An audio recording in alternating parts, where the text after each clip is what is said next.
Et salut à tous, c'est Captain et je vous retrouve pour la critique de l'épisode 9 de Supergirl qui s'appelait Blood Bonds.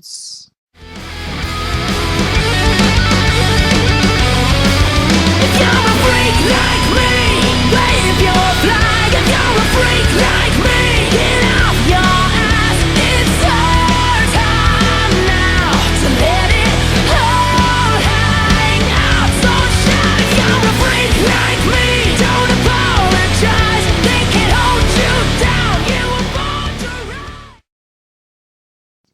Donc le moins qu'on puisse dire c'est que la série Supergirl continue sur sa lancée de l'épisode 6-7-8 avec cet épisode 9.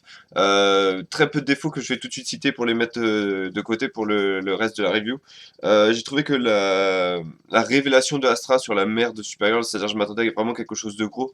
Et en fait on apprend juste que la mère de Supergirl est en fait quasiment le clone de Jor-El, donc le père de Superman, vu qu'elle était au courant de la destruction de Krypton, mais elle essayait de, euh, de l'annoncer en fait à la planète sans créer, sans faire de bouleversements violents comme l'a fait Astra.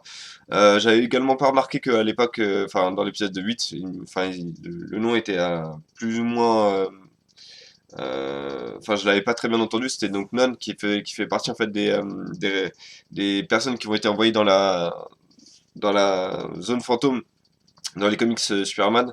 Le dernier comics Superman que j'ai lu, c'est le dernier fils. Et en fait, Non était un scientifique qui était quasiment le premier au courant de la destruction de Krypton. Et il avait eu un lavage de cerveau par le conseil de Krypton parce que voilà, il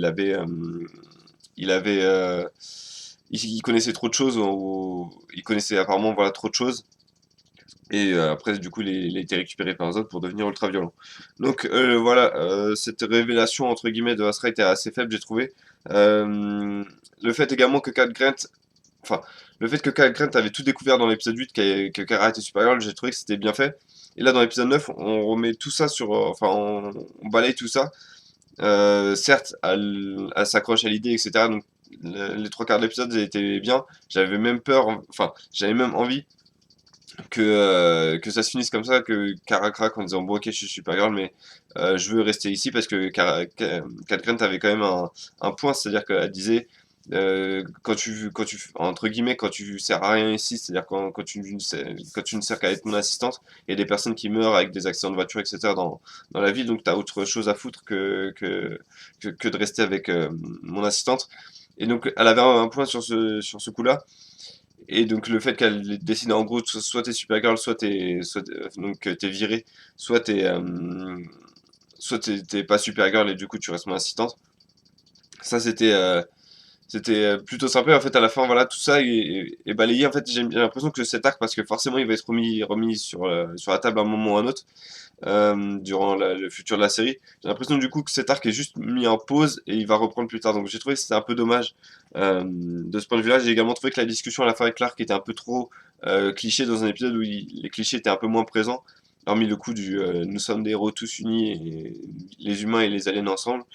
La discussion avec Clark était voilà un petit peu trop cliché, un peu trop on the nose comme les Anglais disent, c'est-à-dire c'était vraiment voilà dans votre face, la famille est la plus belle, les choses, etc. Par contre, en point positif, donc on a Supergirl qui est au courant que Hank Henshaw et donc Martian Manhunter, donc maintenant on va pouvoir avoir l'opportunité d'avoir vraiment cette équipe sur le devant de la scène, donc ça va être sympa. Euh, j'ai également aimé le fait que Maxwell Lord soit vraiment traité comme le vilain, c'est-à-dire qu'encore une fois, c'est à la fois un défaut et une qualité, c'est-à-dire que Astra et toute sa clique de Kryptoniens qui sont quand même assez nombreux vont être mis de côté complètement, et parce que Supergirl va se focaliser sur Maxwell Lord et son plan. Donc, est-ce qu'on a vu à la fin Silver Banshee, ce qui me paraissait bizarre parce que apparemment ils voulaient lui greffer un bras bionique. Est-ce que c'est un vilain que je connais pas, ou une vilaine que je connais pas pour le coup, ou est-ce que c'est la première version, la version 1.0 de Bizarro qui apparaîtra plus tard dans la saison? On va voir ça. Encore une fois, un épisode très dense. J'ai l'impression que l'épisode a duré 44 minutes, mais j'ai l'impression qu'il a duré quasiment 1 heure. Beaucoup d'arcs, le fait que Jimmy Olsen soit capturé, Astra interrogé par les humains qui la torturent quasiment, enfin même pas quasiment, c'est ça. L'interrogation entre Kara et Cat Grant, plus la révélation sur Marcel Manhunter, etc. Vraiment très sympa. Et en plus, ils en ont profité pour parler un peu de la moralité et le questionnement sur la société, c'est-à-dire notamment Astra qui disait les Kryptoniens, ce sont pas des. Enfin, on leur demande pas d'être gentils, on leur demande juste d'être forts et de- voilà, de connaître la vérité. Votre planète va mourir, donc c'est le moment de faire quelque chose.